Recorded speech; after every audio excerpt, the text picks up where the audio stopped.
Hello, good morning all of you. कैसे हैं आप लोग? अभी मॉर्निंग के टाइम ब्रश हो जाते हैं। फिर उसके बाद थोड़ा बहुत झाड़ू वगैरह लगा लेते हैं।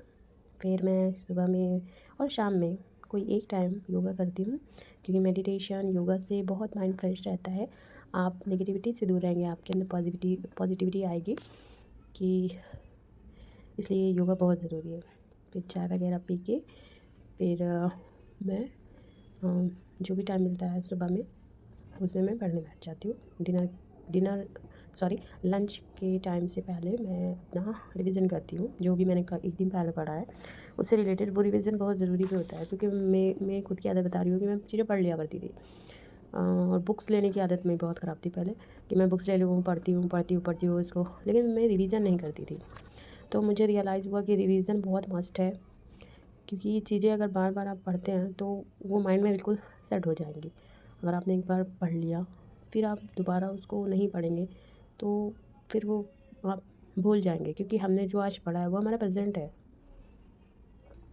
इसलिए आपको मल्टीपल टाइम रिवीजन करना ज़रूरी है।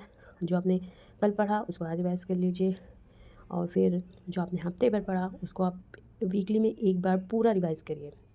ऐसे में आपका जो भी आपने पढ़ा है वो आपको बिल्कुल माइंड में फिट हो जाएगा, और आप उससे रिलेटेड कोई भी क्वेश्चन कभी भी देखेंगे तो आप मतलब एग्ज़ाम में देखेंगे तो आप उसको सॉल्व कर पाएंगे।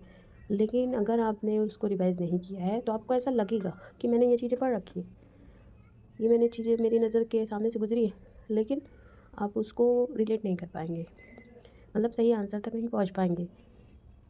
तो ये गलती नहीं करनी है। और फिर मैं आ गई थी खाना बनाने के लिए। अभी मैं मटर पुलाव बना रही हूँ।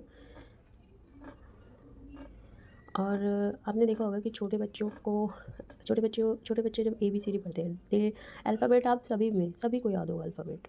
क्यों? क्योंकि जब छोटे होते हैं तो वही चीज़ डेली डेली डेली पढ़ाई जाती है, तो वो बिल्कुल रट जाता है, और फिर वो चाह कर भी आप भूल नहीं सकते। तो सोचिए ऐसा पढ़ाई में भी हो। अगर आप जो आज आपकी स्टडी हो जो भी हो, उसके बाद उसको आप अगर डेली एक बार आपको पढ़ें तो क्या वो हमें याद नहीं हो जाएगी? और एज की बात मत कीजिए, एज जस्ट अ नंबर।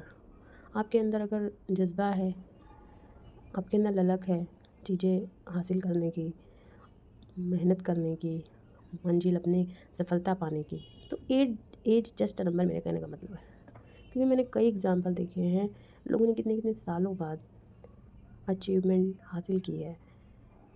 अभी बिहार में वो BPSC उन्होंने क्रैक किया 17 साल शादी के बाद।